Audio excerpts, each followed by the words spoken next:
കലാഭവൻ്റെ mimicry വേദിയിൽ നിന്നും മലയാള സിനിമയിലെത്തി കഥ, തിരക്കഥ, നല്ലൊരു നടൻ കൂടിയായ അൻസാർക്കയാണ്. അൻസാർക്ക, നമസ്കാരം. നമസ്കാരം. ഇങ്ങനെ മുന്നിലിരിക്കുമ്പോൾ ഞങ്ങളെല്ലാം ഗുരുക്കന്മാരെ പോലെ കാണുന്ന, ആദ്യമായിട്ട് ചെയ്ത കാര്യങ്ങളെല്ലാം സൂപ്പർ ഹിറ്റ് അല്ലേ? എൻ്റെ അങ്ങനെ അറിയാം. എനിക്ക് മനസ്സിലായിട്ടുണ്ട്. ഇക്ക ചെയ്ത തിരക്കഥയാണെങ്കിലും സിനിമകളാണെങ്കിലും കലാഭവനിലേക്കുള്ള വരവാണെങ്കിലും എല്ലാം ആദ്യത്തെ ഒരു സൂപ്പർ ഹിറ്റിലൂടെ തന്നെയൊക്കെ വന്നത്. ആദ്യം അഭിനയിക്കുന്നത് പോക്കുവെയിലാണ്. പോക്കുവെയിൽ അത് സൂപ്പർ ഹിറ്റ് ഇതല്ലേ, വേൾഡ് വൈഡ്. ആദ്യം കഥ എഴുതുന്നത് മിമിക്സ് പരേഡാണ്. മിമിക്സ് പരേഡ് ആദ്യം കഥ എഴുതിയത്. അതെ, ആദ്യം തിരക്കഥ എഴുതുന്നത് മാനത്തക്കൊട്ടാരാണ്. അതും സൂപ്പർ പടമായിരുന്നു. ആദ്യം ഡയറക്റ്റ് ചെയ്യുന്നത് കിരീടമില്ലാത്ത അയക്കന്മാരാണ്. അടിപൊളി. അപ്പൊ കലാഭവനിലെ ആദ്യത്തെ ആർട്ടിസ്റ്റ് മമ്മൂക്കയുടെ കൂടെ കുറേ നടന്നു എന്ന് വെച്ചാൽ സന്തത സഹചാരിയായി കൂട്ടുപോവുക. ഇങ്ങനെ കുറെ നടന്നതല്ല, പുള്ളി വന്ന് വിളിച്ചിട്ട് പോകും. അല്ല, മമ്മൂക്ക് സംസാരപ്രിയനാണ്, കേൾവിക്കാരനായിട്ട് ഒരാൾ കൂടുതലൊക്കെ ഭയങ്കര ഇഷ്ടമുള്ളതാണ്. അറിയാം, എനിക്കറിയാം. ഈ മമ്മൂട്ടി എന്ന് പറയുന്ന നടൻ ഈ ആൾക്കാർ കാണുന്ന മമ്മൂട്ടിയേ അല്ല. ആൾക്കാർ പറയുന്നല്ലേ മമ്മൂട്ടി ഭയങ്കര ജാടയാണ്, സംസാരിക്കാനുള്ള ഒരു ജാടയില്ലാത്ത ഒരു പാവം മനുഷ്യനാണ്. അതായത് സിംഹപ്പൂച്ചയാണെന്ന് പറഞ്ഞാൽ സിംഹവുമാണ് പൂച്ചയുമാണ്. എനിക്ക് അനുഭവമുണ്ട്. ഞാൻ വിസ്മയ സ്റ്റുഡിയോയിൽ ഇതുപോലെ പോയപ്പോൾ ഞാൻ കളി എന്ന് പറഞ്ഞ സിനിമയിൽ ഡബ് ചെയ്യാൻ പോയിട്ട് ഞാൻ ഇറങ്ങി പോയിട്ട് പുറത്തേക്ക് വെയിൽ കാരണം കണ്ണു മങ്ങി ഇങ്ങനെ ഇറങ്ങി പോയ പുറകെ എന്ന് വിളിച്ചു. അപ്പം ഞാൻ ഈ വെയിലത്ത് നോക്കിയിട്ട് തിരിഞ്ഞു നോക്കിയപ്പോൾ എനിക്ക് മനസ്സിലായില്ല ആരാ. ഞാനിങ്ങനെ ശ്രദ്ധിച്ച് നോക്കിയപ്പോൾ മമ്മൂക്ക ഒരു ചായ കുടിക്കാനായിട്ട് കപ്പ് ആയിട്ടിങ്ങനെ ഇരിക്കുക. അന്ന് എന്തോ ഒരു തെലുങ്ക് പടം പേരൻപോ ഏതോ പടത്തിൻ്റെ ഡബ്ബിങ്. എന്നിട്ട് എന്താണ് ഇങ്ങനെ കുറേ കാര്യങ്ങൾ ഏകദേശം 1 മണിക്കൂറോളം മമ്മൂക്ക ഇങ്ങനെ പറഞ്ഞുകൊണ്ട് നിന്നു. പറഞ്ഞ് കേട്ടതെല്ലാം നോക്കിയപ്പോൾ ഒരു ഗുരുനാഥൻ ഒരു ശിഷ്യന് പറഞ്ഞു കൊടുക്കുമ്പോൾ ഉള്ള കാര്യങ്ങൾ മമ്മൂക്ക മൊത്തം പറഞ്ഞു. ഞാൻ വിലയിരുത്തി നോക്കിയപ്പോൾ അല്ലേ ഭയങ്കര കേൾവിക്കാരനാവുക, ഇങ്ങനെ കേട്ട് നിൽക്കുക. അത് അറിയാവുന്നവർക്ക് അറിയാവുള്ളൂ. അപ്പം എനിക്ക് സിനിമയിൽ ഒരുപാട് പ്രശസ്തിയിലെത്തി നിൽക്കുന്ന കൂട്ടുകാരുണ്ട്. നടന്മാരായാലും സംവിധായകരായാലും എങ്ങനെയുള്ളൊരു എനിക്കുണ്ട്. അവരെന്നോട് എങ്ങനെ പെരുമാറുന്നതെന്നും എൻ്റെ ഏറ്റവും മൂത്ത ജ്യേഷ്ഠൻ്റെ കൂട്ടുകാരനായ മമ്മൂട്ടി ജ്യേഷ്ഠനോട് എങ്ങനെ പെരുമാറുന്നതെന്നും രണ്ടും വേർതിരിച്ച് എനിക്കറിയാം. ഈ എൻ്റെ കൂടെ മിമിക്രി കളിച്ച് നടന്നിട്ട് വലിയ നടന്മാരായ ആൾക്കാരുണ്ട്. ഹലോ കാണിക്കും, അതിൽ കണ്ടവരിക്കും ഹലോ പറഞ്ഞു. അവിടെ നിന്നോ ഇങ്ങോട്ട് വരണ്ടാന്നാ ഇതൊക്കെ നമുക്കറിയാം. അപ്പോൾ ഈ മമ്മൂട്ടി എന്ന് പറയുന്ന മനുഷ്യൻ ജ്യേഷ്ഠൻ അങ്ങോട്ട് ചെന്നില്ലേ, നിനക്ക് എന്താണ് പണി, നീ ഇങ്ങോട്ട് വാ, നീ ഫ്രീ ആയിട്ടിരിക്കുകയല്ലേ നീ. അപ്പോൾ ഇല്ലടാ എനിക്ക് തലവേദന, നിൻ്റെ തലവേദന ഞാൻ ഡ്രൈവർ വണ്ടി അയക്കാം, ഇങ്ങോട്ട് വാ. നീ ഡ്രൈവറിൽ വിളിച്ച് വണ്ടി വിട്ട് വീട്ടിലേക്ക് വിളിപ്പിക്കും.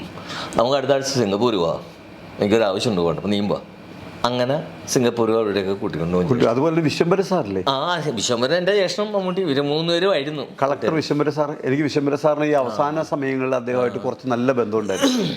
അപ്പോൾ മമ്മൂക്കയുടെ ഒരുപാട് കാര്യങ്ങൾ എനിക്ക് പറയും, പേഴ്സണലായിട്ട് വീട്ടിലേക്ക് വരും, ഞാൻ ഫീൽ ചെയ്തും പറയും. ഭയങ്കര സെൻറ്റിമെൻറ്റ്സ് ഉള്ള ആളാണ് മമ്മൂട്ടി. അതൊന്നും ആൾക്കാർക്ക് അറിയില്ല. അതിപ്പോൾ പഴയ ഒരു സമയത്ത് പെട്ടെന്ന് പറഞ്ഞതാണ് മേള സിനിമ കഴിഞ്ഞു. അപ്പം മമ്മൂട്ടി അതിൽ സെക്കൻഡ് ഹീറോ ആണ്. ഞാൻ ഈ മമ്മൂട്ടി എന്ന് പറയുന്നത് പേര് വിളിച്ച് പറയുന്നത് പണ്ടേ ചെറുപ്പത്തിലേ അങ്ങനെ ശീലമായി പോയതുകൊണ്ട് പുള്ളിക്കാല് കുഴപ്പമൊന്നും അങ്ങനെ ജാടയൊന്നുമില്ല. മമ്മൂട്ടി ഞാൻ വിളിച്ചിരുന്നത്, അതുകൊണ്ടാണ് ഞാൻ മമ്മൂട്ടി എന്ന് പറഞ്ഞത്. എല്ലാവരും മമ്മൂക്ക എന്ന് പറഞ്ഞാൽ എനിക്കൊരു ഡിസ്റ്റൻസ് ഫീൽ ചെയ്യും. അതുകൊണ്ടാണ് ഞാൻ പണ്ട് വിളിച്ചത്. പുള്ളി ഒരാൾക്ക് പറഞ്ഞിരുന്നു, നീ എന്നെ കയറി മമ്മൂട്ടി എന്ന് വിളിക്കുന്നത്, എൻ്റെ അനിയന്മാരൊക്കെ നിൻ്റെ ജ്യേഷ്ഠനെ പൂക്കാക്കാന്ന് വിളിക്കുന്നത്, അപ്പോൾ നീ എന്നെ ഇച്ചാക്കാന്ന് വിളിക്കുന്നത് എന്ന് പറഞ്ഞിട്ട്. അപ്പോൾ കുറേ ആൾ ഇച്ചാക്കാന്ന് വിളിക്കുമായിരുന്നു. ഇപ്പം ഇച്ചാക്കാന്ന് വിളിക്കുമ്പോഴേ അങ്ങനെ ഒരു സംഭവം ഉണ്ടല്ലോ, ആൾക്കാർ അവൻ ഭയങ്കര ക്ലോസ് ആണെന്ന് അറിയിക്കാനായിട്ട് ഇച്ചാക്കാന്ന് വിളിക്കുന്നത്. മമ്മൂട്ടി അതിന് പ്രാവശ്യം എന്നോട് പറഞ്ഞിട്ടുണ്ട്, എനിക്കൊരു 1000 കസിൻസ് സെൻറ്റ് റീസാസ് കോളേജിലുണ്ട്. എല്ലാ കസിൻസാ, മുസ്ലിം ആണെങ്കിൽ മമ്മൂട്ടിയുടെ കസിനായിരിക്കും. പുള്ളി എന്നോട് നേരിട്ട് പറഞ്ഞിട്ടുള്ള കാര്യമാണ്. ഇതിൽ നുണ പറയാൻ പറ്റില്ല. അപ്പം ഈ മേളയുടെ ഡബ്ബിങ്ങിന് മദ്രാസിൽ പോകണം. മമ്മൂട്ടി ജീവിതത്തിൽ ട്രെയിനിൽ കയറിയിട്ടില്ല ആ സമയത്ത്. എൻ്റെ ജ്യേഷ്ഠൻ ട്രെയിനിലൊക്കെ പോയിട്ടുണ്ട്. സെൻറ്റിമെൻറ്റ്സിൻ്റെ കാര്യം പറഞ്ഞപ്പോൾ ഓർത്തത് ഞാൻ. അപ്പോൾ ഇവർ രണ്ടിനും ഭയങ്കര തിരക്കുള്ള സെക്കൻഡ് ക്ലാസ്സിൽ ഇടിച്ചാണ് പോണത് ഡബിങ്ങിന്. അപ്പോൾ ഇവർ കയറി രണ്ടുപേരും 2 കമ്പാർട്ട്മെൻറ്റിലായി പോയി. മദ്രാസിൽ ചെന്നിറങ്ങിയപ്പോൾ മമ്മൂട്ടി ഭയങ്കര സെൻറ്റിമെൻറ്റ്സ്, എന്ത് പണിയാണ് കാണിച്ച, എനിക്ക് ട്രെയിൻ കയറി പഠിച്ചില്ല, ഞാനാകെ ടെൻഷൻ അടിച്ച് ഏത് സ്റ്റേഷനാണെന്ന് എനിക്കറിയില്ല, നീ എന്ത് പണിയാണോ കാണിച്ചത് ജ്യേഷ്ഠനോട്.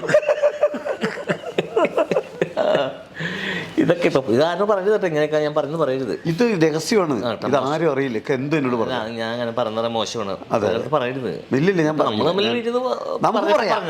ഇത് ഞാൻ ഒരാളുടെ അടുത്തും പറയില്ല, ഇതൊരു മനുഷ്യൻ അറിയൂല്ല. ഒക്കെ പറഞ്ഞു വാക്ക് ഇത് ഞാൻ പറഞ്ഞ വാക്ക്. അതുവരെ പറയാൻ പാടില്ലാത്ത വേറൊരു കാര്യം പറയാം. അതുപോലെ പറ. ഞാൻ പണ്ടേ ഈ നാടകവും മിമിക്രിയൊക്കെ ആയിട്ട് നടക്കുന്ന കാലഘട്ടം 7ാം ക്ലാസ്സിൽ പഠിക്കുന്ന കാലത്താണ് ഈ പറഞ്ഞ മമ്മൂട്ടി എൻ്റെ വീട്ടിൽ വരുന്നത് ഞാൻ ആദ്യമായിട്ട് കാണുന്നത്. അപ്പം ഞങ്ങളുടെ അവിടെ മട്ടാഞ്ചേരി അവിടെ ഒരു ആണ്ടാകുളം എന്ന് പറഞ്ഞൊരു കുളമുണ്ട്. അത് ഞാൻ മമ്മൂട്ടി കൂടെ ചാടി കുളിക്കുകയൊക്കെ ചെയ്യുന്ന സ്ഥലമാണത്, ആ കുളത്തിൽ. അപ്പോൾ ആ സമയത്ത് പുള്ളിക്ക് ഭയങ്കര സിനിമ ഭ്രാന്ത. അപ്പം ഞങ്ങളുടെ അവിടെ ഒരു അബ്ദുൽ ഖാദർ വക്കീലൊക്കെ ഉണ്ട്. പുള്ളിയാണ് സിനിമ പിടിക്കുന്ന ആളും. ചാപ്പ എന്ന് പറഞ്ഞിട്ട് ചാരം പ്രേംനസീറിൻ്റെ സിനിമ. ആ സമയത്താണ് ഞാൻ ഈ പോക്കുവെയിലുമൊക്കെ പിന്നീട് മഹാരാഷ്ട്രയിലെത്തി പോക്കുവെയിലൊക്കെ അഭിനയിക്കണം.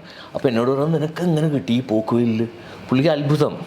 അപ്പോൾ ജ്യേഷ്ഠൻ, അഴിമുഖം, ചുക്ക്, ചാകര, ഷറഫ് ഇതിലൊക്കെ അഭിനയിച്ചിട്ടുണ്ട്. അപ്പോൾ ജ്യേഷ്ഠനോട് പറഞ്ഞു, നിനക്ക് എങ്ങനെ കിട്ടിയത് ഇതിലൊക്കെയാണ്. അങ്ങനെ രണ്ടുപേരും കൂടെ മേളയിൽ കിട്ടിയതൊക്കെ.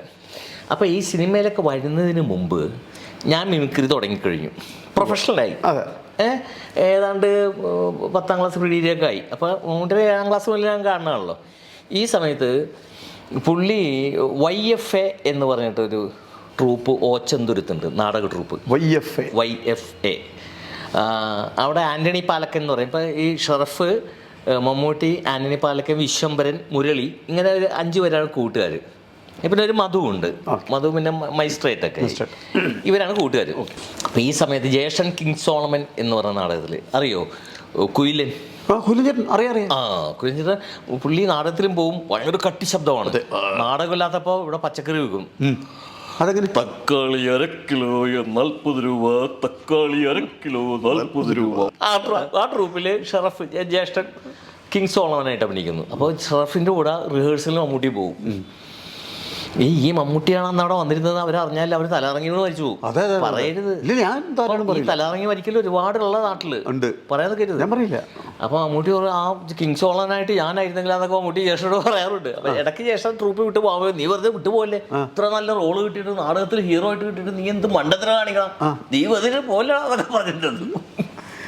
അങ്ങനെ ഇരിക്കുന്ന സമയത്ത് YFA ട്രൂപ്പിൽ പുള്ളി ആന്തോളനം എന്നൊരു നാടകം ആന്റണി പാലക്കൻ ഡയറക്റ്റ് ചെയ്യുന്നു. മമ്മൂട്ടി അതിൽ അഭിനയിക്കുന്നു. 3-4 സ്റ്റേജൊക്കെ കഴിഞ്ഞു. അപ്പോൾ ഇളങ്കുന്നപ്പുഴ അവിടെ അമ്പലത്തിൽ നാടകം. ഈ ആന്റണി പാലക്കൻ എന്ന് പറഞ്ഞാൽ ഭയങ്കര ചൂടനാണ്. നാടകത്തിൽ കറക്റ്റ് ടൈമിന് നാടകം തുടങ്ങിക്കോളണം, റൂൾസ് കൊണ്ട് അങ്ങനത്തെ കാണണം.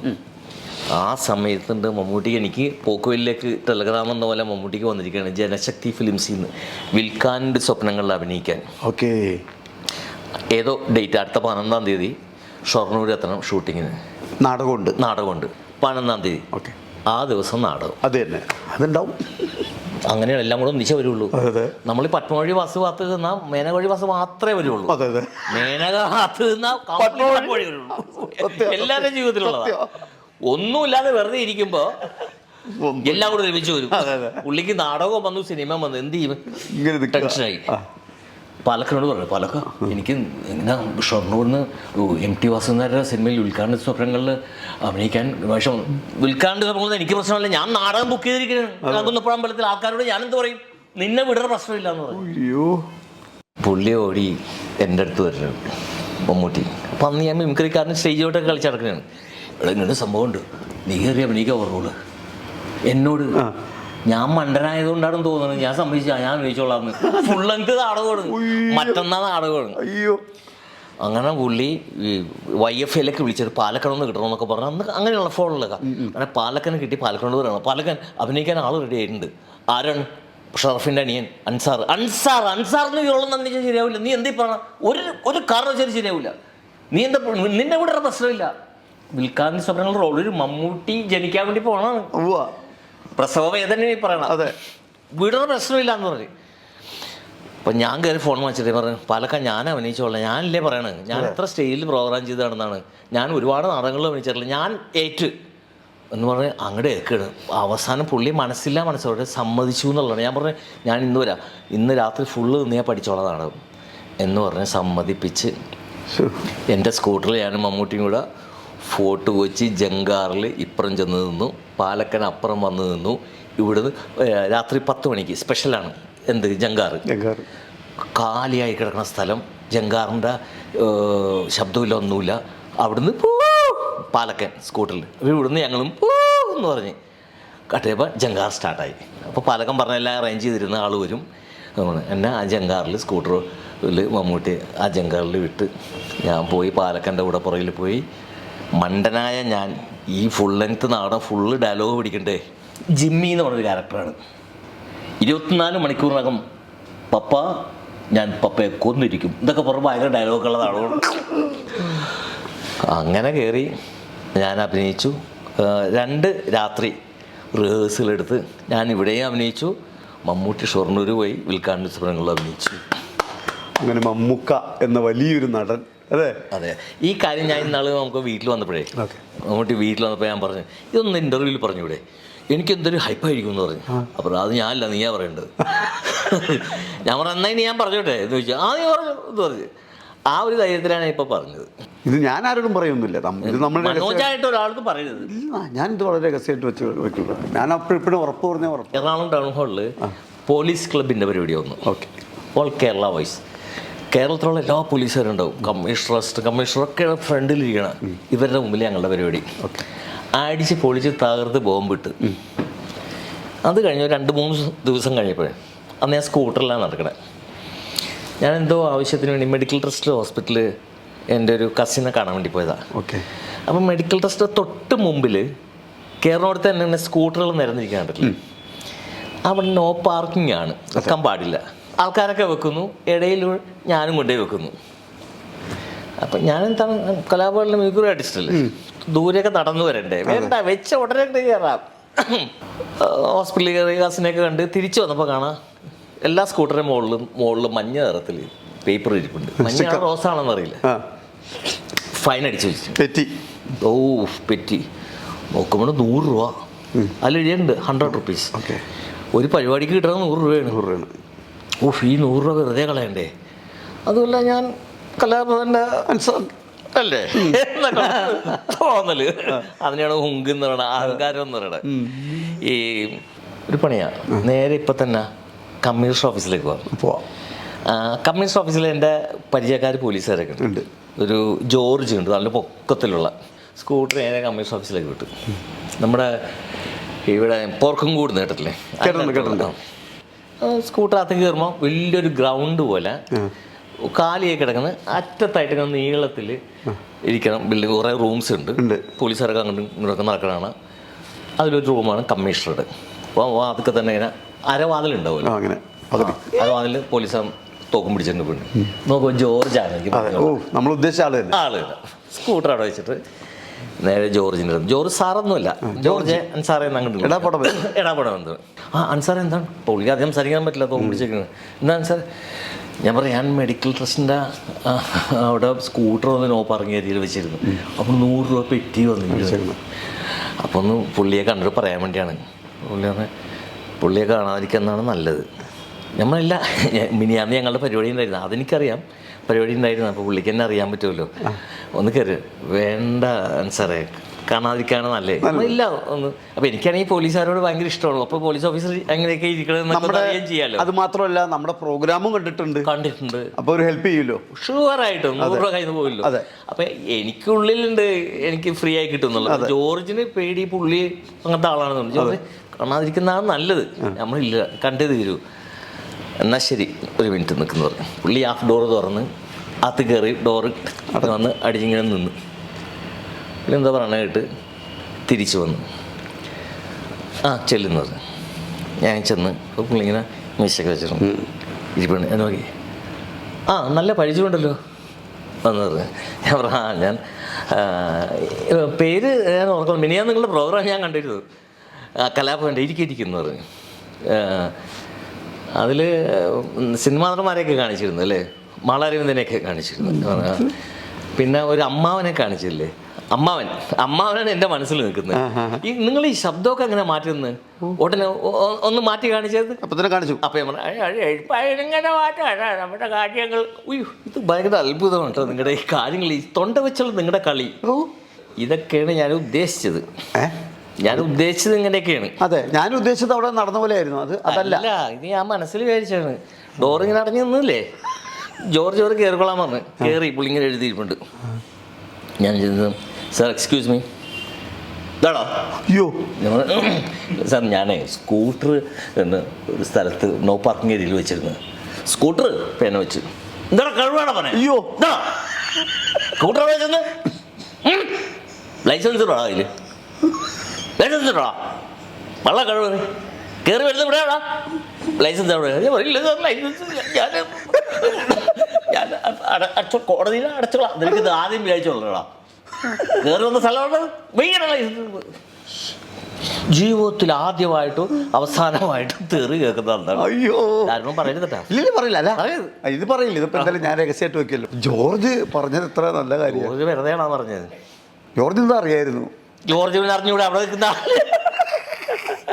പിന്നേന്ന് അറിയണേ ഇങ്ങനെ ഇന്റർനാഷണൽ ഫേമസ് ആയി കാര്യത്തിൽ ലോറിക്കാരൊക്കെ തെറ്റ് കാണിച്ച് ഇറങ്ങിയ അപ്പം അടിയാണ് മോന്തക്കുറ്റി.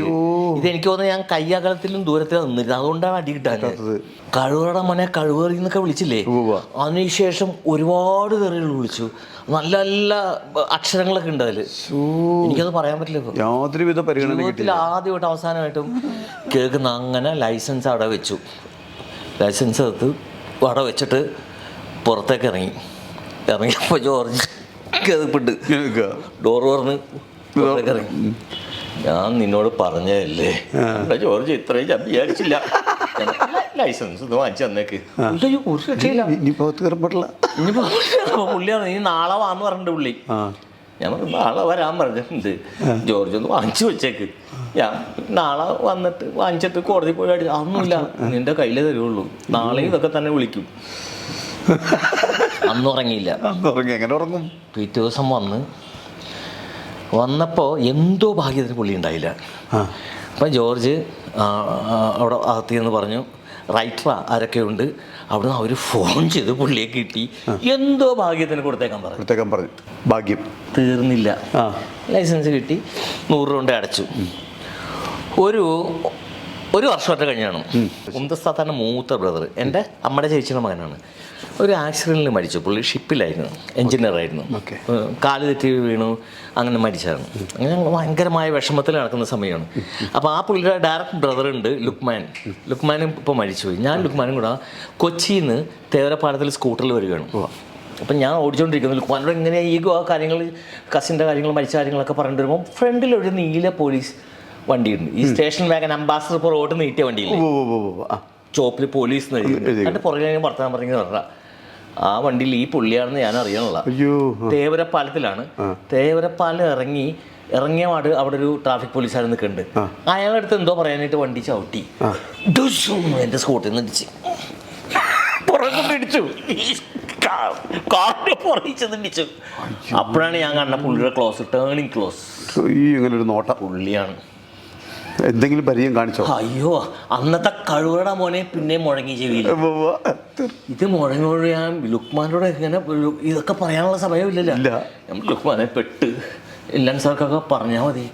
ഞാൻ പറ എങ്ങനെ പറയാം, പുള്ളിയുടെ വണ്ടി കിട്ടി അടിച്ചിരിക്കണം. ഏത് പുള്ളി? ഞാൻ പറഞ്ഞ കമ്മീഷണറായിരിക്കണം. ഓ പുള്ളി പറയുന്നു. ഇയാളങ്ങടെ ഇറങ്ങി. ഒരു 6 അടി പൊക്കമാണ് അന്ന് ഇരിക്കണതിൽ. ഇവന്മാർ പോലീസുകാരുടെ തരും. ഇവൻ ബാക്കിൽ ഞാൻ കുറേ നേരമായിട്ട് കാണുകയാണ്, സംസാരിച്ചുകൊണ്ടാണ് സ്കൂട്ടർ ഓടിച്ചുകൊണ്ടിരിക്കുന്നത്. ഇത്രയും നേരം സംസാരിച്ചാൽ ലൈസൻസ് എങ്ങനെ വാങ്ങിക്കുന്നു പറഞ്ഞു. പുള്ളിയുടെ മെയിൻ പണി ലൈസൻസ് മേടിക്കലാണ്. ഞാൻ അന്നത്തെ ഒരു ലൈസൻസ് കൊടുക്കുന്നതിന് മുമ്പ് ഞാൻ പറഞ്ഞേ പുള്ളിക്ക് എന്നെ ഓർമ്മ വന്നിട്ടില്ല. ഒരു കൊല്ലത്തെ കഴിഞ്ഞു എനിക്ക് ഓർമ്മ വെക്കുമല്ലോ. അതിന് മാത്രം തെറിയല്ലേ കേട്ടത്, ജീവിതത്തിൽ മറക്കൂ.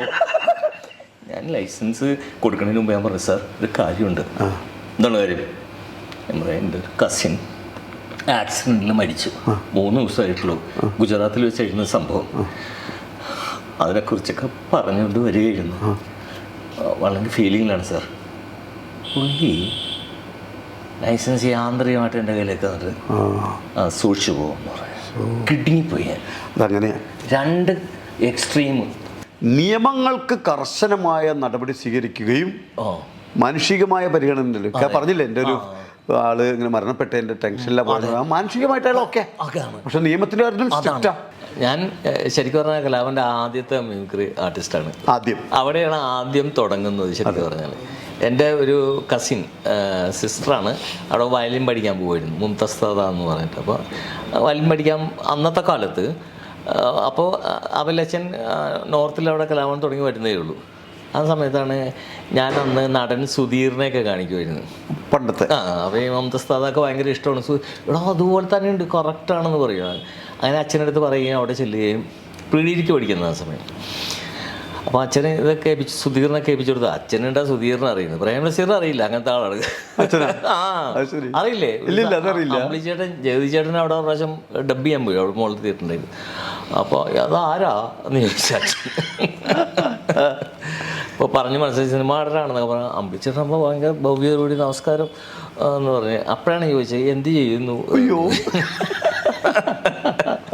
പക്ഷേ അച്ഛനെ എല്ലാവർക്കും അറിയാം, കലാകാരന്മാരെ ഒരുപാട് പേരെ കൊണ്ടുവന്ന ആളുമൊക്കെയാണ്. അതെ, സിനിമ കാണുമല്ലോ, സിനിമ കാണില്ല, അതുകൊണ്ടാണ് ലോഹയെ കേട്ട് തിയേറ്ററിൽ പോവുക. അച്ഛൻ ഭയങ്കര ഭക്തി കാര്യങ്ങളിലൊക്കെയാണ്, കലാപം കഴിഞ്ഞാൽ പള്ളിയും അങ്ങനത്തെ കാര്യങ്ങളിലൊക്കെയാണ്. അപ്പോൾ അച്ഛനെ എന്നെ വിളിപ്പിക്കുന്നു, സുധീറിനെ കാണിക്കുന്നു. അച്ഛന് അറിയാമല്ലോ, സുധീറിനെ കാണിച്ചു. അപ്പോൾ ശരി, ഇയാൾ നാളെ ഒരു പരിപാടിയുണ്ട് ചാലക്കുടിയിൽ, അതിന് പോയി കയ്യടിയൊക്കെ കിട്ടിയാൽ തനിക്ക് മറ്റന്നാ ഒരു പരിപാടിക്ക് അതിന് കൊണ്ടുപോകും. അപ്പോൾ തനിക്ക് ഞാൻ 40 രൂപ തരും. അന്ന് 40 രൂപയാണ്. പുള്ളി കൂടെ ഒരു 1000 പറവാണ് പറഞ്ഞു പോയത്. 40 രൂപ എന്ന് പറഞ്ഞാൽ അന്ന് പെട്രോളിന് 6 രൂപ 7 രൂപയുള്ളൂ, അത്രേ ഉള്ളൂ. ആ സിനിമക്ക് 2.5 രൂപ മതി. ആ സമയത്ത് 40 രൂപ. കവിതയിൽ 300 പൈസയാണ് സിനിമ. പിറ്റേ ദിവസം ചെന്നപ്പോൾ വയലിൻ്റെ ശബ്ദം കിടക്കിടക്ക് തവല ഇതൊക്കെ ശബ്ദം കേൾക്കുന്നുണ്ട്. അപ്പോൾ സൂപ്പർ സ്റ്റാർ തമിഴ് പാടുന്ന ജോണി, മലയാളം പാടുന്ന കൊച്ചിൻ ഇബ്രാഹിം, മോഹൻ, ഇങ്ങനെയുള്ള പാട്ടുകാരൊക്കെ നിൽക്കുന്നു. ഇവരെയൊക്കെ പരിപാടികൾ ഈ ടൗൺ ഹാളിലൊക്കെ വരുമ്പോൾ പോയി ഇടിച്ചു പോയി കാണണേ ഞാനൊക്കെ. പീറ്ററൊക്കെയാണ്. കലാവിൽ ഞാൻ ചെന്നപ്പോൾ കാണുന്നത്. അപ്പോൾ തന്നെ ഉള്ളു കിട്ടില്ല ചോണി, ഇത്രയും ഫേമസ് ആയിട്ടുള്ള ആൾക്കാരുടെ കൂടെ പോകണ്ടേ. അങ്ങനെ കലാ ഓഡിറ്റോറിയത്തിൽ പരിപാടിക്ക് പോയി. അന്ന് ഞാൻ കാണിക്കണത് മോഹൻ, ചട്ടക്കാരിയിലെ മോഹൻ മാളച്ചേട്ടനൊക്കെ ഉണ്ടെന്നുണ്ടാകും. സുധീർ, മാളച്ചേട്ടനൊന്നും ആയിട്ടില്ല, ഇല്ല, സുധീർ ഒക്കെയാണ് കാണിക്കുന്നത്. നല്ല കൈയടി കിട്ടുമെന്ന് എനിക്ക് ഉറപ്പുണ്ടായിരുന്നു. കാരണം ആജിസ് സ്കൂളിലൊക്കെ വെച്ച് ഇങ്ങനെ മിമിക്രി കാണിച്ച് അന്ന് കൈയടി കിട്ടും. കൊച്ചി തുറമുഖ തൊഴിലാളി യൂണിയൻ എന്ന് പറഞ്ഞൊരു വലിയ പരിപാടിയുണ്ട്. 63 പേര് പങ്കെടുത്ത പരിപാടിയിൽ എനിക്ക് ഫസ്റ്റ് കിട്ടി. സമ്മാനം തന്നത് കൊച്ചിൻ അനീഫയാണ്. അങ്ങനെ ഫസ്റ്റ് കിട്ടി. പിറ്റേ ദിവസം എന്നോട് അച്ഛൻ പറഞ്ഞു, നാളെ എന്നാൽ ചങ്ങനാശ്ശേരി പരിപാടിക്ക് പോയിക്കോ, കയ്യോടി കിട്ടിയതൊക്കെ പറഞ്ഞ് 40 രൂപ എടുത്ത് ആദ്യമായിട്ട് തരികയാണ്. അതൊരാദ്യമാണ്. ആദ്യം പ്രതിഫലം കിട്ടുന്ന അച്ഛൻ്റെ ഇന്നാണ്. അങ്ങനെ ചങ്ങനാശ്ശേരി പോയി. ആദ്യമായിട്ടൊരു സിനിമാ നടനെ കാണണം അവിടെ വെച്ചാൽ. ആദ്യമായിട്ട് ആരാണെന്ന് അറിയോ? ആലമൂടൻ. ചങ്ങനാശ്ശേരി പള്ളിയിൽ ചെന്നപ്പോൾ ആലമൂടൻ ഉണ്ടായിരുന്നു. പിന്നീട് ആലോചിക്കുന്ന അദ്ദേഹത്തിന് നായകനാക്കി എനിക്ക് സിനിമ ചെയ്യാൻ പറ്റി. കാസർഗോഡ്. ഇപ്പോൾ അൻസാർക്ക് ഉള്ള സമയത്തുള്ള കലാകാരന്മാരൊക്കെയായിരുന്നു? ഇപ്പോൾ അങ്ങനെ മിമിക്രി എന്ന് പറഞ്ഞിട്ട് സംഭവം ഇല്ല. അന്ന് യൂണിവേഴ്സിറ്റിയിൽ കമൻട്രി അവതരിപ്പിച്ച ഈ സാമ്യവാര മലക്ക് പോകുന്നതിനെ കുറിച്ചുള്ള കമൻട്രി വർക്കിച്ചൻപേട്ട അനൗൺസ്മെൻറ്റും കാര്യങ്ങളായിട്ടൊക്കെ നിൽക്കുന്നത്. അപ്പോൾ എനിക്ക് ഈ പോക്കുവെയിലിൻ്റെ കാര്യം പറഞ്ഞില്ലേ, പോക്കുവെയിലിൽ താടിയൊക്കെ വെച്ച് ഫോട്ടോ, അന്ന് മോണാക്ടിന് ഫസ്റ്റ് മാരാസിൽ നിന്ന് കിട്ടിയപ്പോൾ, മാരാസ് കോളേജിൽ യൂണിവേഴ്സിറ്റി കോമ്പറ്റീഷൻ കിട്ടിയപ്പോൾ എൻ്റെ ഫോട്ടോ എല്ലാത്തിലും അടിച്ചു വന്നു. ഈ വീക്ഷണം എന്നൊക്കെ പറഞ്ഞ പത്രത്തിൽ വീക്ഷണം എന്ന് എഴുതിയതിന് നേരെ താഴെ എൻ്റെ ഫോട്ടോ ആണ്. ഇന്ദിരാഗാന്ധിയുടെയൊക്കെ ഫോട്ടോ പറഞ്ഞ മാതിരി ഇന്ത്യൻ എക്സ്പ്രസ്സും മനോരമ മാതൃഭൂമി എല്ലാത്തിലും വന്നു. അങ്ങനെ എനിക്കൊരു ടെലഗ്രാം വരികയാണ്, reach hotel Nikuntham Trivandrum, general pictures, director Aravindan. ഞാൻ വിചാരിച്ച ആരോ കളിയാക്കാൻ വേണ്ടിയാണെന്നുള്ളത്. അപ്പോൾ നോക്കുമ്പോൾ ഇത് സീരിയസ് ആണ് സംഭവം. അങ്ങനെ ഇവിടുന്ന് പോയി തിരുവനന്തപുരത്ത് പോയി ഹോട്ടൽ നികുഞ്ചം, വഴുതക്കാട്, നമ്മുടെ ശ്രീമല ക്ലബിൻ്റെ ഒക്കെ അടുത്തായിട്ടാണ്. അവിടെ ചെന്ന് ഓട്ടോറിക്ഷയിൽ ഇറങ്ങി നേരെ ചെല്ലുമ്പോൾ തന്നെ ഡോർ കാണാം ഹോട്ടൽ നികുഞ്ചത്തിൽ. 4-5 പേരാത്തിരിപ്പുണ്ട്. ഞാൻ ബെല്ലടിക്കുന്നു. അപ്പോൾ പുറത്ത് ഒരു സ്കൂട്ടറും 2 പേരും അവിടെ നിൽപ്പുണ്ട്. ചെന്ന് ബെല്ലടിച്ചു. തോന്നിച്ചു കണ്ടത് തന്നെ അരവിന്ദൻ മാഷൻ പോകണമെന്ന് താടി നടയിക്കൊണ്ടിരിക്കുന്നത്. ഞാൻ പറഞ്ഞു അൻസാർ. മനസ്സിലായി. അപ്പോൾ തൊട്ടടുത്തിരിക്കുന്ന ജഗന്നാഥൻ എന്ന് പറയുന്ന മരണപ്പെട്ടു പോയി ജഗന്നാഥൻ ഉണ്ട്. വേറെ ജനറൽ പിക്ചേഴ്സ് പ്രൊഡ്യൂസർ രവി അടുത്ത് മരിച്ചുപോയ ഉണ്ട്. അപ്പോൾ പുള്ളി അൻസാർ അല്ലേ, എന്താണ് കാണിച്ചത് മോണാക്ടിന് എന്ന് പറഞ്ഞു. ഞാൻ പറഞ്ഞത് നവരസങ്ങൾ എന്നാണ് എന്ന് പറഞ്ഞു. ഇതിലൊരു നെക്സലൈറ്റിൻ്റെ ക്യാരക്ടറുണ്ട്.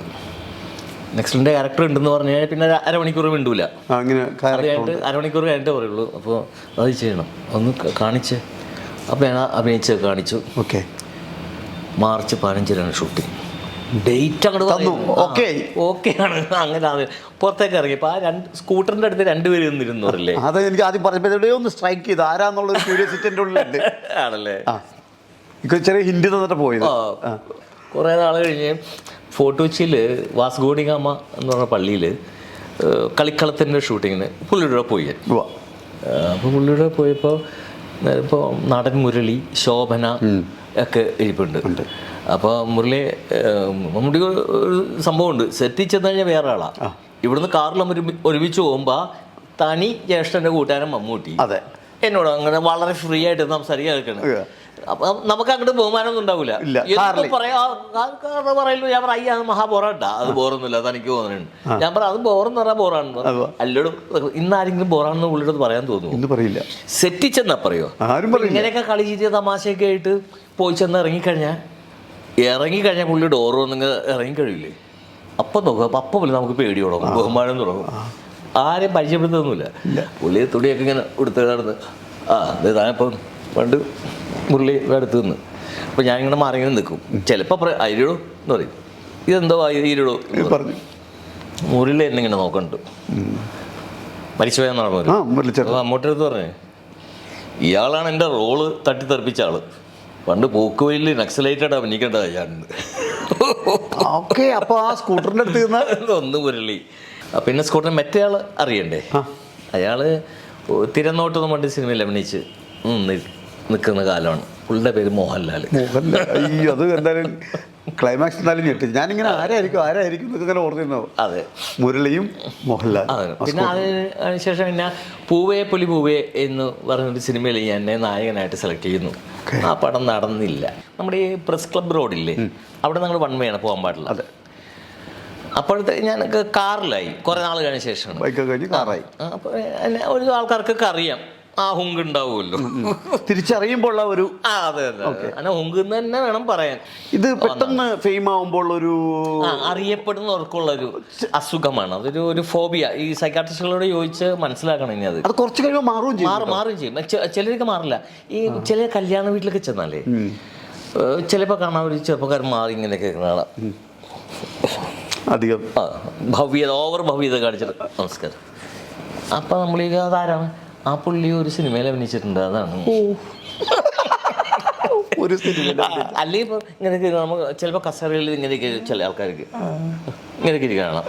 അപ്പോൾ എന്താണ്, അത് പുള്ളി ഒരു സിനിമ സ്ക്രിപ്റ്റ് എഴുതാൻ പോകുന്നുണ്ട്, ഡയറക്ഷനൊക്കെ കിട്ടിയിട്ടുണ്ടെന്ന് കേട്ടത്. ആ പുള്ളിയാണ് ഇരിക്കുന്നത്. അയ്യോടാ, ഈ വലിയ വലിയ മമ്മൂട്ടിനെ പോലുള്ള ആൾക്കാരുണ്ടല്ലോ, അവരെ കുറ്റം പറയാൻ പറ്റില്ല. കാരണം എന്താ അറിയോ, അപ്പോൾ എനിക്കത് വലിയ ആൾക്കാരായതുകൊണ്ട് അവരെ അനുകൂലിച്ച് പറയണം, അങ്ങനെയല്ല. ആൾക്കാർ തലയിൽ കയറി ഇരുന്നോളെ. അയ്യോ, ഭയങ്കര നമ്മളൊന്നും അവരുടെ മുമ്പിൽ ഒന്നുമല്ലല്ലോ. ഗൾഫ് പരിപാടിക്ക് പോകുമ്പോൾ മനോജന് അറിയാമല്ലോ, ഓടിയോ തോളത്ത് നിന്ന് കൈ കെട്ടി ഇങ്ങനെ കെട്ടി പിടിച്ചൊക്കെ പോകാം. നമ്മൾ വേണ്ടെന്നൊന്നും പറയൂല, തോളത്ത് കൈ വെക്കല്ലേ ഒന്നും പറയൂല. പക്ഷേ മമ്മൂക്കാരെ പോലുള്ള ആൾക്കാർ പറയണം, അവർക്ക് പറയുകയും ചെയ്യാം, നമുക്ക് പറയാം. ഞാൻ അല്ല, ഉപദ്രവിക്കുന്നവരുണ്ട് ഭയങ്കരമായിട്ട്. അതായത് വലിയ വലിയ താരങ്ങളെ പുറകിൽ നിന്ന് ആളുകൾ ഇരിക്കിൻ്റെ ഇടയിൽ നിന്നൊക്കെ പിച്ചുക, കുത്തുക. അപ്പോൾ ഇവര് കരുതി ആ ഡിസ്റ്റൻസിന് വേണ്ടിയിട്ടാണ് ഇങ്ങനെ നിൽക്കുന്നത്, ജാടയിൽ. അത് വേണം. ഇപ്പൊ ഈ ബ്ലാക്ക് കാറ്റ്സിനെ കൊടുക്കാൻ കാരണം എന്താണ്, ഈ ഉപദ്രവം ഇല്ലാതിരിക്കാൻ വേണ്ടിയിട്ട് കൊണ്ടുപോകാനും. അതാണ്. അപ്പൊ അങ്ങനെ ആൾക്കാരാണ് ചീത്താക്കുന്നത് നമ്മളെയൊക്കെ. ഞാൻ പണ്ട് പറയും, അമ്പല പരിപാടിക്കൊക്കെ പോകുമ്പോഴേ ഈ കമ്മിറ്റി ഓഫീസിൽ പോയി ഞാൻ കൂടുതലുള്ള മിക്കറിക്കാൻ നമ്മളൊക്കെ ഇങ്ങനെ ഇരിക്കുമ്പോൾ നമ്മൾ മര്യാദക്കൊക്കെ ഇരിക്കുകയായിരിക്കും. എപ്പോഴാ പരിപാടി ശരിയാക്കി ഇരിക്കുക. അപ്പൊ കാണാൻ ജനങ്ങൾക്ക് 5-6 പേര് വന്ന് നോക്കണം. ഉടനെ ഹലോ അവർ ചൂണ്ടിക്കാണിക്കലൊക്കെ കാണുമ്പോൾ ഉടനെ നമുക്കൊരു വെയിറ്റ് ആണ്, ഒരു ജാട. മൈൻഡ് ചെയ്തില്ല, ആരും മൈൻഡ് ചെയ്യില്ല. ഇങ്ങോട്ട് മൈൻഡ് ചെയ്തില്ലേ, മോനെ ഒരു ഗ്ലാസ് വെള്ളം തരുമോ, അങ്ങനെ ചോദിക്കും. അതെ, മോനെ എവിടെ പഠിക്കണ എന്നൊക്കെ ചോദിക്കും. ഇത് ഇങ്ങോട്ട് മൈൻഡ് ചെയ്യുമ്പോൾ ഒരു ജാടയാണ്, അറിയാണ്ടൊരു. ശരിക്കും അതാണ് ഒരു ഫോബിയ എന്ന് പറയുന്നത്. അപ്പം ഇതാണ് സംഭവിച്ചത് എനിക്ക്. ഈ പ്രസ് ക്ലബ് റോഡിൽ കാറിൽ റോങ് സൈഡ് കയറിപ്പോയി. ഉടനെ പോലീസുകാർ വന്ന് കൈ കാണിച്ച്. അപ്പോൾ പുള്ളി എൻ്റെ മുഖത്തിങ്ങനെ നോക്കി. അപ്പം ഞാൻ പറഞ്ഞു, അത് എനിക്കറിയില്ലായിരുന്നു, ഞാൻ കോഴിക്കോടുള്ള ഇത് 1 man എനിക്ക് അറിയില്ലായിരുന്നു, തെറ്റിപ്പോരാ, സോറി കേട്ടാ. ഉടനെ പുള്ളി അൻസാറെ മിമിക്രി ഞങ്ങളുടെ അടുത്ത് വേണ്ട, പൊയ്ക്കോ ഇനി മേലെ അങ്ങനെ പോരുതട്ടോ. നിന്റെ മിമിക്രി ഇവിടെ പെർഫോം ചെയ്യില്ലേ? അപ്പം അങ്ങനെയൊക്കെ അബദ്ധം പറ്റിയിട്ടുണ്ട്. ഇപ്പോൾ മമ്മൂക്കയുടെ കൂടെ ഇത്രയൊക്കെ സുഹൃത്തായിട്ടും ഒക്കെ നടന്നു, എന്തുകൊണ്ട് മമ്മൂക്കയെ വെച്ച് സിനിമ ചെയ്തില്ല? അതൊരു ചോദ്യമാണ്. ഈ മമ്മൂട്ടി അഭിനയിക്കുന്നതെന്ന് വെച്ചാൽ പുള്ളി ഒന്നുമില്ലെങ്കിൽ ഭയങ്കര വലിയ ആളുകളുടെ സിനിമയിൽ അഭിനയിക്കുള്ളൂ, അതല്ലെങ്കിൽ ഒരു പരിചയമില്ലാത്ത ആൾക്കാരുടെ സിനിമയിൽ അഭിനയിക്കുള്ളൂ. ഇത് രണ്ടും എനിക്കില്ല. ഇതിനിടയിലായോ? ഞാൻ പുള്ളിയായിട്ട് ഭയങ്കര പരിചയമുള്ള ആളല്ലേ, ഞാൻ ഭയങ്കര വലിയ ആളൊന്നും ആയിട്ടില്ലല്ലോ. ഓക്കെ, അതാണോ? അതുകൊണ്ടാണ്. അവൻ എൻ്റെ കൂടെ അണ്ടകുളത്തിൽ കുളിച്ച് നടന്നിരുന്നില്ലേ സാറിന് ശരിക്കും. ഞാൻ ഒട്ട് അങ്ങോട്ട് ചെന്ന് നിർബന്ധിച്ച് ചോദിക്കും. പിന്നെ എനിക്ക് അഭിനയിക്കാൻ വേഷം വാങ്ങിച്ചു തന്നിട്ടുണ്ട് കേട്ടോ. ഇതിൽ ഇനിയും ഒരു ഈ ശബ്ദം എന്നത്തെ ശബ്ദം അതിനുമുമ്പ് മറക്കില്ലൊരിക്കലും ഈ സിനിമയിലേക്ക് അഭിനയിക്കാൻ ചാൻസ് വെച്ചത്. എനിക്ക് ആഗ്രഹമുണ്ടോ മമ്മൂക്കാനെ വെച്ചൊരു സിനിമ ചെയ്യണോ? അത് പിന്നെ ഒരു സിനിമ സംവിധാനം ചെയ്ത ഒരാൾക്ക് പോലും സിനിമയെ ഇഷ്ടപ്പെടുന്ന ആർക്കും ആഗ്രഹമുള്ള സാധനമല്ലേ അത്. നടക്കട്ടെ. കാരണം മെയ് വഴക്കമുള്ള ഒരാളെ വെച്ചിട്ടൊരു സിനിമ ചെയ്യുക എന്ന് വെച്ചാൽ, നമ്മൾ വിചാരിച്ച ക്യാരക്ടർ ആയി വന്ന് അദ്ദേഹത്തെ വെച്ചിട്ടൊരു സിനിമ ചെയ്യാന്ന് വെച്ചാൽ ഭയങ്കര സുഖമുള്ള കാര്യമല്ലേ. എനിക്ക് ആഗ്രഹമുണ്ട്, പക്ഷെ ഞാൻ അങ്ങനെ നിർബന്ധിച്ച് പറഞ്ഞു. ഞാൻ ഒരാളെടുത്തും അങ്ങനെ ചെന്ന് ചാൻസ് ചോദിക്കുകയോ എനിക്ക് സിനിമ വേണമെന്ന് പറയുകയോ സിനിമ ഇങ്ങോട്ട് വരട്ടെന്ന് വിചാരിക്കും, സിനിമ ഇങ്ങോട്ട് വരികയില്ല. ഇപ്പോൾ നമ്മെ വിട്ടുപിരിഞ്ഞ സിദ്ദിഖ് സാർ ഒരുപാട് പ്രോഗ്രാമുകൾ ഒരുമിച്ച് ചെയ്തിട്ടുണ്ടാവും, സൗഹൃദ വലയം ഉണ്ടല്ലോ അല്ലേ? സിദ്ദിഖ് സാറിന് ഓർമ്മിക്കുന്നത് എന്താ ഉള്ളത്? സിദ്ദിഖ് എന്ന് പറയുമ്പോൾ തന്നെ ഒരു വേദനയാണ് മനസ്സിലാദ്യം വരുന്നത്. ഇപ്പം കഴിഞ്ഞിട്ടല്ലേ ഉള്ളൂ വിയോഗം എന്ന് പറയുന്നത്. മനുഷ്യന് സ്വതസിദ്ധമായിട്ടുള്ളൊരു കഴിവ് ദൈവം തന്നിട്ടുണ്ട്. നമ്മുടെ അപ്പൻ മരിച്ചു പോയാൽ പോലും മറക്കാനുള്ളൊരു കഴിവ് മനുഷ്യൻ്റെ മനസ്സിനുണ്ട്. അങ്ങനെ മറന്നുകൊണ്ടിരിക്കുന്നതേ ഉള്ളൂ, പക്ഷേ മറക്കാൻ പറ്റുമെന്ന് തോന്നുന്നില്ല. ചില സൗഹൃദങ്ങൾ അങ്ങനെയാണ്, നമുക്ക് മറക്കാൻ പറ്റൂല പല കാര്യങ്ങൾ. ഇപ്പോൾ സിദ്ദിഖ് എന്ന് പറയുമ്പോൾ തന്നെ ഒരു ഒരു ഒരു ലക്ഷക്കണക്കിന് ഫ്രെയിംസ് മനസ്സിലൂടെ പോയി കഴിഞ്ഞപ്പോൾ തന്നെ. കാരണം ആദ്യമായിട്ട് നമ്മൾ ഒരുമിച്ച് അറിയപ്പെടുക, ഒരുമിച്ച് കളിച്ച് കിടക്കുക, ഒരുമിച്ച് ഐറ്റംസ് ഉണ്ടാക്കുക, പ്രോഗ്രാമിന് പോവുക, സിനിമയിൽ എത്തുക, അവർ ഭയങ്കര ഫേമസ് ആവുക, സിനിമ അടക്കി വാഴുന്ന രീതിയിലാകുക, എന്നിട്ടും പഴയ സൗഹൃദം നിലനിർത്തുക.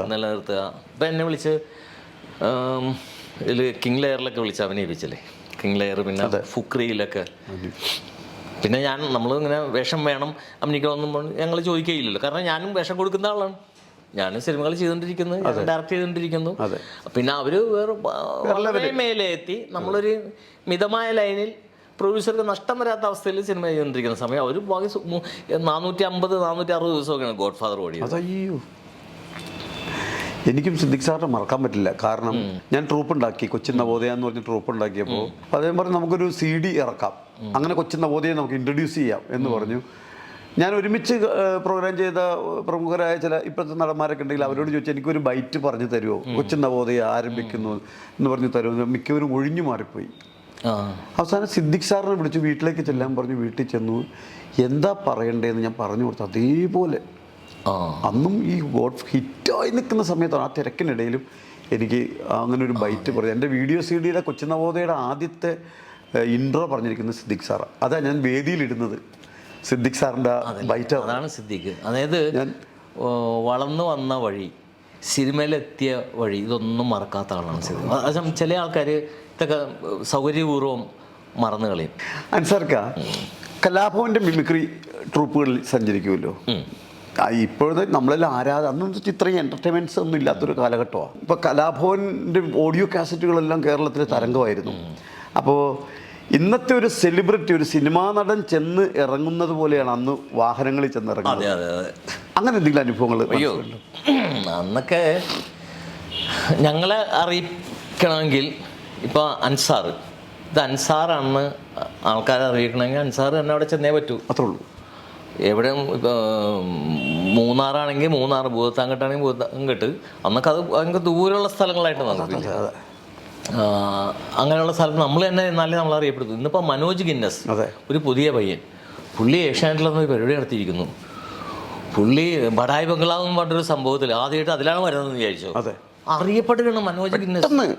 മലയാളികളുടെ ഇടയിൽ അമേരിക്കയില്, ദുബായില്, കോതമംഗലത്ത്, റഷ്യയില്, എവിടെയും മലയാളികളുടെ ഇടയിൽ എല്ലൊക്കെ അറിയാം. ഇത് ഞങ്ങളൊക്കെ വെളുപ്പാങ്കാലത്ത് 3:30 മണിക്ക് മൂന്നാർ എന്ന് പറയാൻ കാരണം അതാ, പാറയുടെ പുറത്ത് മുകളിൽ ആണ് പ്രോഗ്രാം നടക്കുന്നത്.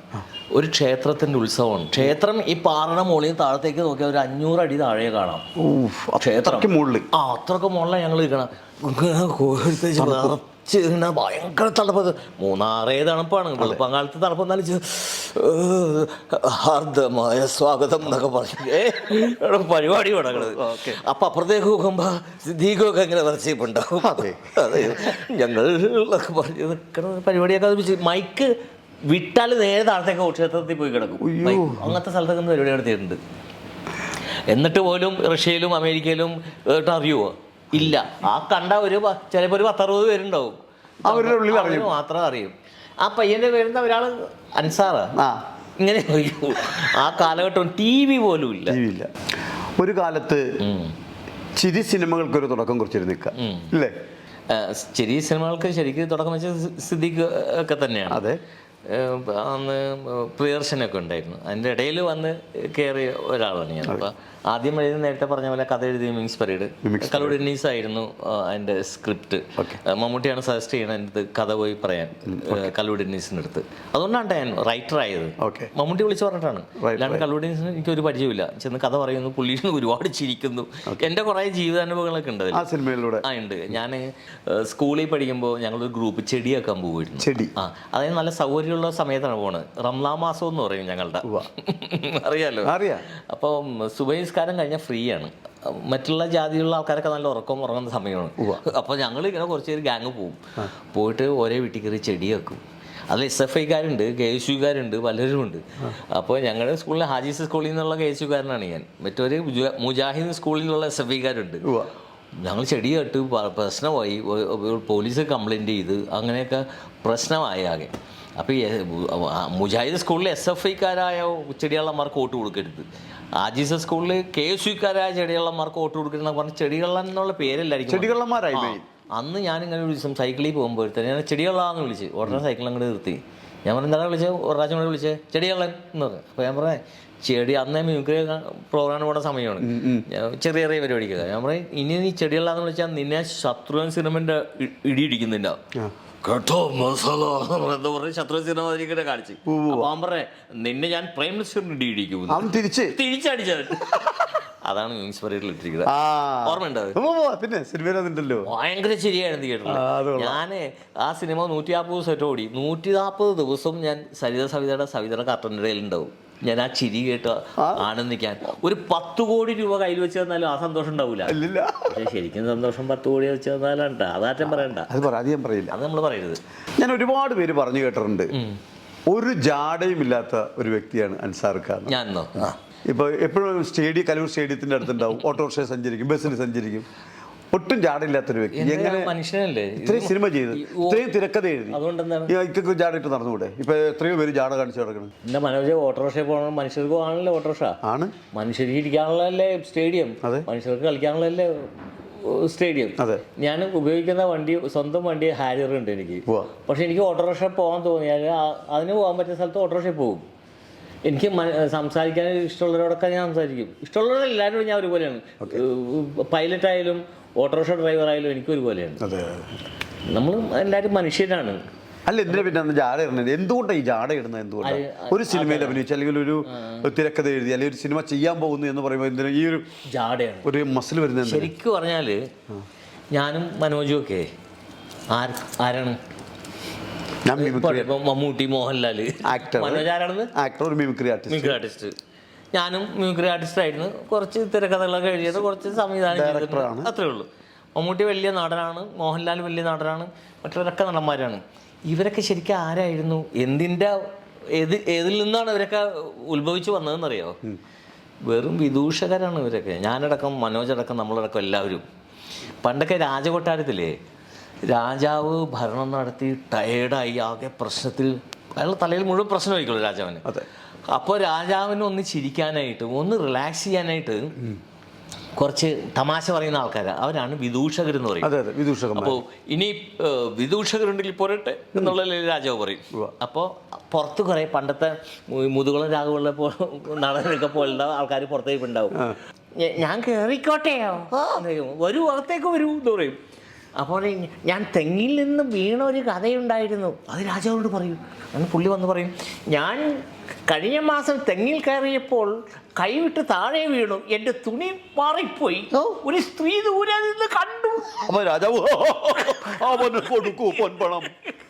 ആ വന്ന് നിൽക്കുന്ന ആളില്ലേ, ആ ആൾക്കാരാണ് ഇന്നത്തെ മമ്മൂട്ടി, മോഹൻലാൽ, നമ്മളും എല്ലാവരും. തീർച്ചയായിട്ടും ജാട് കാണിക്കാൻ ഒരു 10-12 പേരെ കൊന്നു കളഞ്ഞ ഒരുത്തൻ വന്നാൽ അവനെ കാണുന്ന ആൾക്കാർ കൂടും. കാരണം ടി വിയിൽ അവനെ കണ്ടിട്ടില്ല, അപ്പൊ ഒന്ന് നേരിട്ട് കാണാന്ന് വെച്ചിട്ടാണ് കയറുന്നത്, കാണാൻ വേണ്ടിയാണ് കൂടണത്. അതിന് ആരാധകരെന്നൊക്കെ പറഞ്ഞുണ്ടാക്കി പ്രശ്നം ഉണ്ടാക്കി വല്ല കാര്യമുണ്ട്? അതിന്റെ ആവശ്യമില്ല. ഇക്ക, ഞാൻ സൈനുക്കയുടെ കൊച്ചിൻ ഗിന്നസ് എന്ന് പറയുന്ന ട്രൂപ്പിൽ 7 വർഷം ഉണ്ടായിരുന്നു. അതാണ് ഈ മനോജ് ഗിന്നസ്. അറിയാം. സൈനുക്കയെ കുറിച്ചുള്ള ഇക്കയുടെ ഓർമ്മകൾ എന്താ? നേരത്തെ സിദ്ദീഖ് എന്ന് പറയുമ്പോൾ സങ്കടം തോന്നുന്നു പറഞ്ഞ പോലെ സൈനിധ്യം മരിച്ചു കഴിഞ്ഞിട്ട് നമ്മുടെ ഉള്ളിൽ ചിരി ബാക്കിയാണ്. സൈനിധ്യൻ്റെ ചില സാധനങ്ങളൊക്കെ ഞാൻ സിനിമയിൽ ഉപയോഗിച്ചിട്ടുണ്ട്. ഇപ്പം എൻ്റെ KL795 നാളെ നോർത്ത് മണ്ട് സിനിമ ഹിറ്റ് സിനിമയാണ്. അതിലൊരു സാധനം ഞാൻ ജീവിതത്തിൽ സൈനിധ്യമായിട്ട് സംഭവിച്ച കാര്യമാണ്. ഞാനും സൈനിധ്യനും റഹ്മാനും കൂടി ഒരു മഴക്കാലത്ത് മഹാരാജ് കോളേജിൻ്റെ സൈഡിലൂടെ നടന്നു പോവുകയാണ്. മഴക്കാലമാണ്. അപ്പോൾ ഒരു കാറ് ചീറിപ്പാഞ്ഞു വന്ന് ചെളി ഞങ്ങളുടെ മേത്ത് അങ്ങോട്ട് തെറിപ്പിച്ചു. ഷർട്ട് മുഴുവൻ ചെളിയായി, സൈനിധ്യൻ്റെ മേത്ത് ചെളിയായി. ഉടനെ സൈന്യം പേന പോക്കറ്റിൽ നിന്ന് എടുത്തിട്ട് കാറിന് നമ്പർ എഴുതി. അപ്പം ഞാൻ ചോദിച്ചേ, നീ എന്ത് ചെയ്യാൻ പോണ? നമ്പർ എഴുതി എടുത്തിട്ട് എന്ത് ചെയ്യാനാണ്? അല്ലടാ, ഇനി ആ കാറ് കാണുമ്പോൾ മാറി കിടക്കാമല്ലാതെ. അതാണ് മച്ചാൻ വർഗീസ് ഒരു സിനിമയിൽ KL795 സിനിമയിൽ ഇട്ടിട്ടുണ്ട്. ഇത്രയും രസകരമായ രീതിയിൽ കുറേ അനുഭവങ്ങൾ പങ്കുവച്ചേക്ക് ഞങ്ങളുടെ വലിയുള്ള നന്ദി പറയുന്നു. അതോടൊപ്പം തന്നെ എല്ലാവിധ ആശംസകളും നേരുന്നു. Thank you.